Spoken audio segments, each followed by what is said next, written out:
Pack your things, you're done here. Brandon Walsh didn't whisper it. He announced it loud enough for the entire office to hear, his voice echoing across the cubicles like he wanted witnesses. 2 days before Christmas. The decorations still hung from the ceiling, the company tree sparkled in the corner, and holiday music played softly through the speakers. I stood there, holding the coffee I'd just poured, watching him smirk like he'd been waiting months for this moment. "Excuse me," I managed to say. "You heard me, Tors." He crossed his arms, blocking my cubicle entrance. "Clear out your desk. Security will escort you out in 10 minutes. Around me, coworkers froze. Keyboards went silent. Someone gasped. Phones lifted slowly, carefully, recording from behind computer screens. I felt my hands shake, but I kept my voice steady. "Brandon, can we discuss this privately?" "No." He stepped closer, his cologne overwhelming. "Everyone should see what happens when people get too comfortable. You've been coasting for months. This company doesn't carry dead weight." My chest tightened. I'd worked here for 6 years. 6 years of late nights, weekend projects, and covering for him when his mistakes nearly cost us clients. "I'd like to speak with human resources," I said quietly. Brandon laughed. "HR works for me, and they agree. You're fired for performance issues." Performance issues. The words hit like ice water.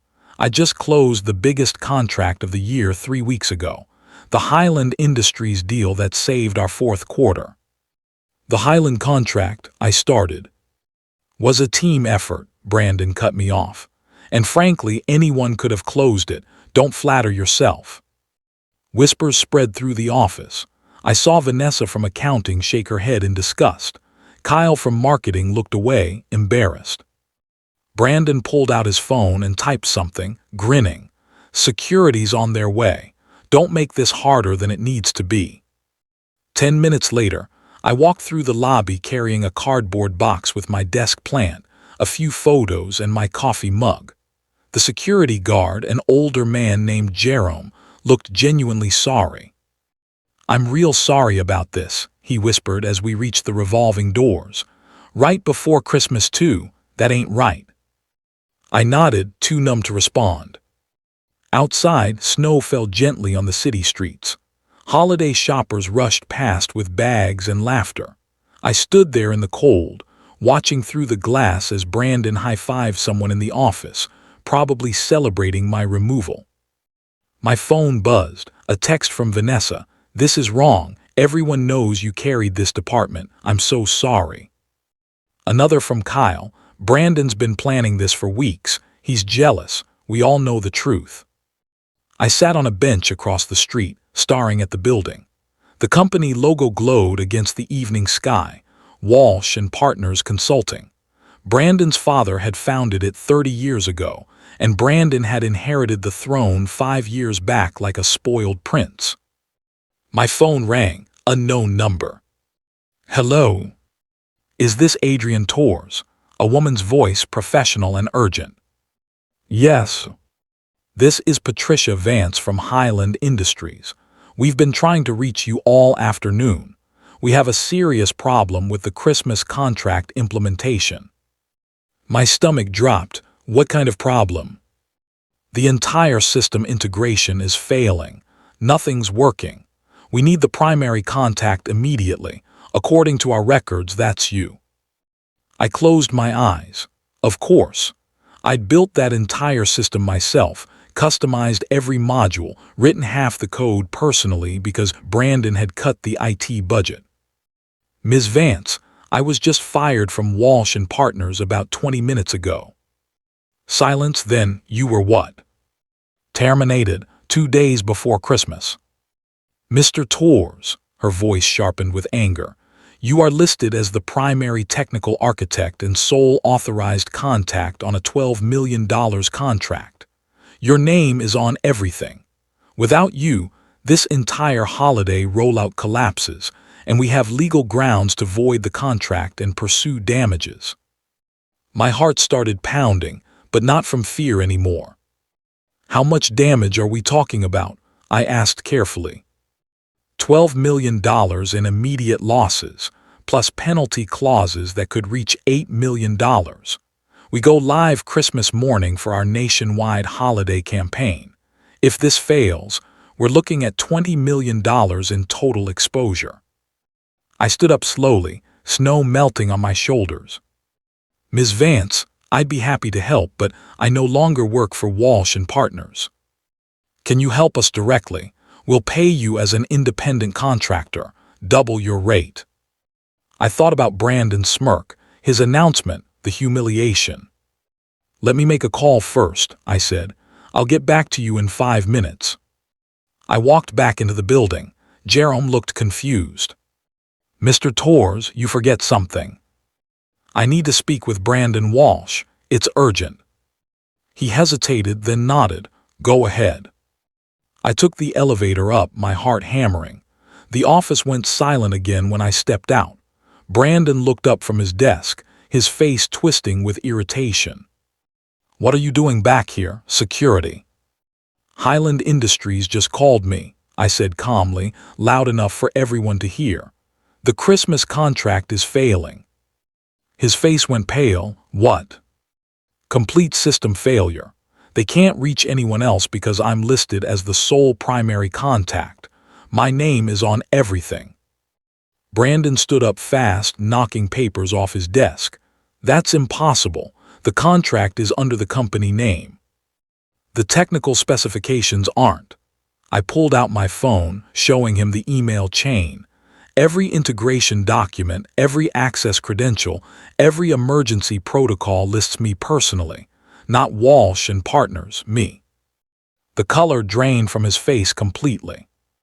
They're threatening to void the $12 million contract and pursue $8 million in damages, I continued. They go live Christmas morning. Without me, you're looking at $20 million in losses. The entire office had gathered now, forming a circle around us. Brandon's voice cracked. Adrian, listen, let's talk about this. I made a mistake. You're rehired, effective immediately. I shook my head slowly. No. What do you mean, no? Panic spread across his face. Name your price, double salary, triple, whatever you want. I don't work for you anymore, Brandon. You made that very clear. He grabbed my arm. You can't do this. You'll destroy the company, my father's legacy. I pulled my arm free. You destroyed it yourself when you fired the person holding it together. Please, his voice broke. Actual tears formed in his eyes. I'm begging you, I'll give you anything, partnership, my office, just fix this. I looked around at my former coworkers.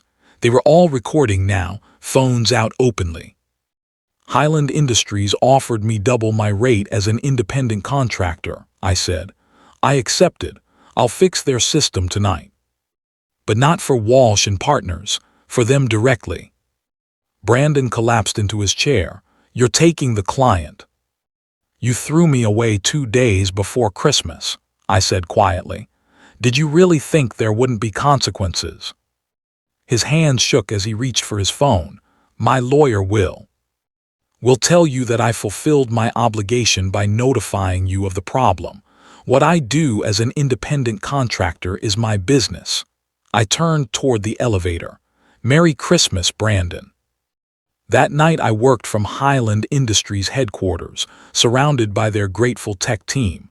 By 3 a.m., the system was running perfectly. By Christmas morning, their campaign launched flawlessly. Patricia Vance offered me a permanent position as their director of technical operations. Salary, 3 times what Brandon paid me. I accepted. 2 weeks later, Walsh and Partners declared bankruptcy. The Highland contract cancellation triggered a cascade of client exits. Brandon's father returned from retirement, furious, and removed his son from all leadership positions. Vanessa texted me, Brandon's moving back in with his parents, poetic justice.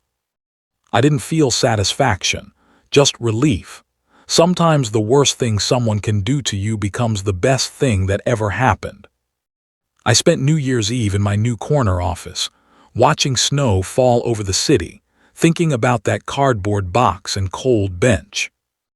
My phone buzzed. Unknown number. Adrian Torres. This is Brandon Walsh. His voice was hollow. I wanted to say I'm sorry for everything. I stayed quiet. You were right, he continued. I was jealous. You were better at everything and I couldn't stand it. I destroyed my own company because of pride. I appreciate the apology, I said finally. For what it's worth, you deserved better. Merry Christmas, Adrian. Merry Christmas, Brandon. I hung up and looked at the framed photo on my new desk, me receiving Highland's Employee of the Year award. Sometimes people fire you from the wrong story so you can write a better one. And sometimes the best revenge is just living well.